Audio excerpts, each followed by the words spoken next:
नमस्कार। जैसा कि आप जानते हैं कि उमा शंकर राय जी ने हमारे चीनी मिल परिक्षेत्र प्रतापपुर शुगर मिल के एरिया में एक अजूबा काम किया और उस अजूबे काम के लिए इन्होंने इतनी मेहनत की कि गेहूं और गन्ना दोनों इतने अच्छे निकले हैं कि जिसको देखने के लिए जगह जगह से तो लोग आ ही रहे हैं। उसके साथ साथ हमारे ज़िले से भी प्रशासनिक अधिकारी जिन्होंने काफ़ी राउंड इस प्लाट पर लगाए हैं और इन्होंने एक ऐसा अद्भुत प्लाट ये खड़ा किया जिसको देखने के लिए आज हमारे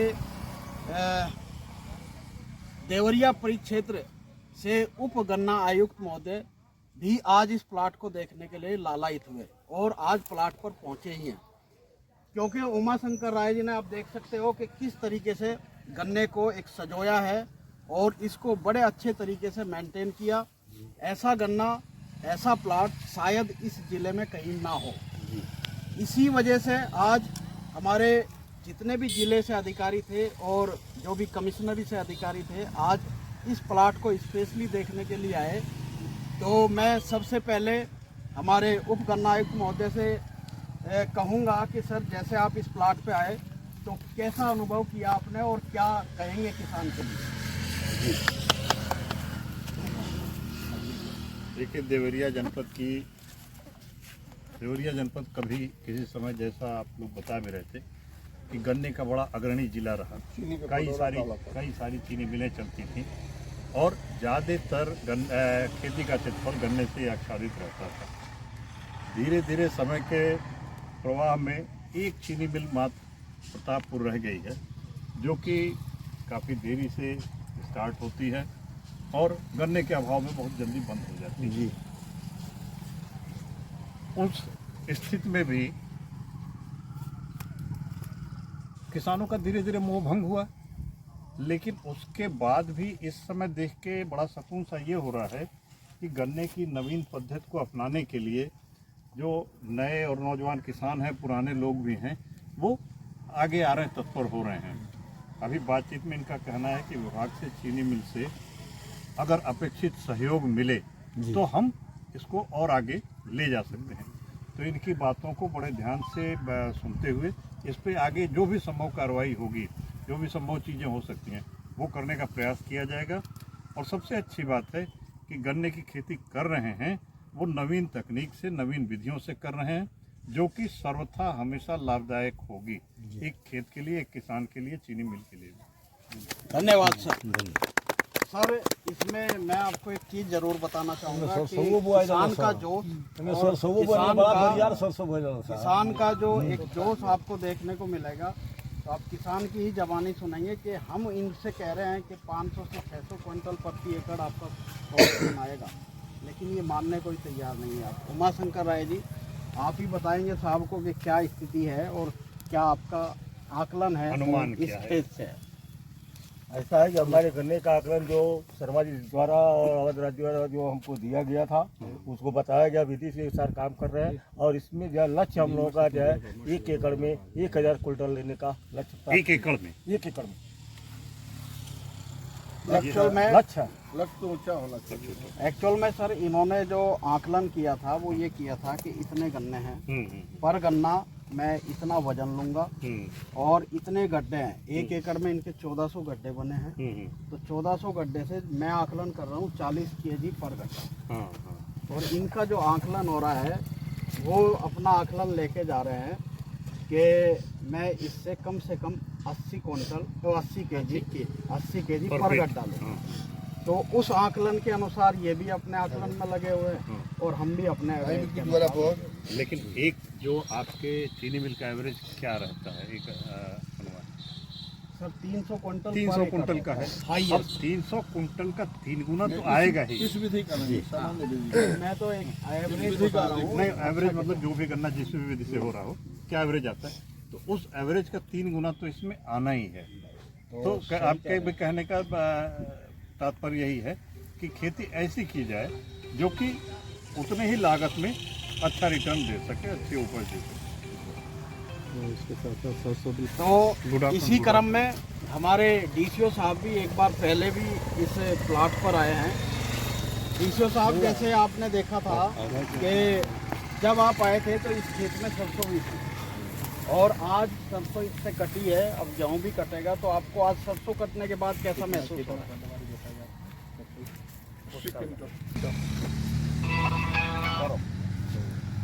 मैं जिला गन्ना अधिकारी इस प्लॉट को पहले भी देख के गया था। इसमें सरसों लगी हुई थी, बहुत ही अच्छी सरसों थी, पीली सरसों थी जी। और उसकी पैदावारी दो ढाई कुंटल के हिसाब से निकली है। और देखो गेहूं की फसल बहुत अच्छी खड़ी है और इससे हमारी केवल एक ही फसल पर भुगतान की निर्भरता भी कम होती है और किसान को समय समय पर जल्दी आय प्राप्त होती है और अपना जो दिनचर्या है उसके लिए अच्छी सुविधाएं, अच्छी खाने पीने की वस्तुएं अपने खेत पे ही प्राप्त हो जाती हैं। इसके लिए हम बहुत बहुत धन्यवाद करते हैं किसान बंधु का कि जो इस तरह का नई पद्धति अपना रहे हैं और ये रिंग पीट डीगर विधि से इन्होंने गन्ने की बुआई की है। 14-201 वैरायटी है, बहुत ही अच्छी पैदावारी इसमें निकलने की उम्मीद है और ये मुझे लग रहा है कि प्रति हेक्टर 1500-1600 कुंटल प्रति हेक्टर की पैदावारी इसमें जरूर निकलेगी। धन्यवाद सर। आज ऐसे माहौल में और इसी तरीके से किसान ने ऐसा एक कार्य किया जिसको देखने के लिए और देखने की तमन्ना हमारे ज़िले से, हमारे दूसरे और फैक्ट्रियों के किसानों की रहती है और आज उसी क्रम में हमारे उप गन्ना आयुक्त महोदय भी इस प्लाट पर पधारे हैं। धन्यवाद किसान। एक उद्देश्य है कि आय बढ़े, किसान को खुशहाल हो, हमारी फैक्ट्री चले और मिल वाले भी खुशहाल हो और गन्ना विभाग विकसित, जिसके कारण हम तरह तरह के प्रयास कर रहे हैं। समस्याएं बहुत हैं परंतु हमें समस्याओं में से भी कुछ अच्छाएं ढूंढते हुए आगे बढ़ना है और कार्य करना है जिससे हमारा परिवार खुशहाल बन सके। हम बाहर जाते हैं 10-10, 5-5 हज़ार की नौकरी करते हैं, यदि हम अपने घर पर ही रोजगार कर लेते हैं या कुछ इस तरह के इनकम का साधन ढूंढ लेते हैं जिससे हमारी इनकम बढ़ जाए तो ये हमारे लिए बहुत बड़ी उपलब्धि होती है। परिवार साथ में रहता है। अभी एक सत्यनारायण सिंह है, सेवराई चीनी मिल के किस्मत है और ज़्यादा दूर नहीं है आपसे, 2600 कुंटल प्रति हेक्टर की पैदावार उन्होंने ली है। मैं खुद उस क्रॉप कटिंग में गया था। ट्रेंच विधि से उन्होंने 4 फीट की दूरी पे गन्ना उगाया। उगाने के बाद में सीढ़ियों द्वारा लगा के बंधाई की, जो हमारे इधर प्रचलन नहीं है। और मेरे इसमें फोटो है, मैं फोटोग्राफ दिखाऊंगा उसके बाद में। तो अब उन्होंने 2600-2400 कुंटल प्रति हेक्टर उनका तीसरा स्थान यहाँ प्राप्त हुआ। तो अब इस बात को देखो कि हमारे यहाँ 300-400 कुंटल 500 कुंटल प्रति हेक्टर की पैदावारी प्राप्त हो रही है। एक जगह 2000 से ऊपर ही मान लो 2500-2400 जो भी कुंटल। ऑनलाइन कंप्यूटर से ऑनलाइन मीटिंग कर रहे थे तो इन्होंने कंप्यूटर पे ही वहाँ से दिखाया, खेत का वीडियो दिखाया। परसों की बात है, तो मैंने कहा मुझे चलना है इस खेत पे। भाई अगर देवरिया में आप इस नवीन तकनीक को इन विषम परिस्थितियों में जहाँ के किसान गन्ने वाले को देखना नहीं चाहता है, नहीं देखना चाहता है कि अरे कहाँ का हमारे बीच में आया, इन्होंने सब बर्बाद कर दिया, ना पेमेंट दिया, ना कुछ दिया, हर चीज़। तो हम लोग तो ये सोच के निकलते हैं घर से कि हमें बहुत सुनना पड़ेगा और हम उसके लिए तैयार हैं, सुनेंगे, कोई दिक्कत नहीं है। तो उसको देखने की बड़ी इच्छा थी, आया, देखा, देख के बड़ा अच्छा लगा।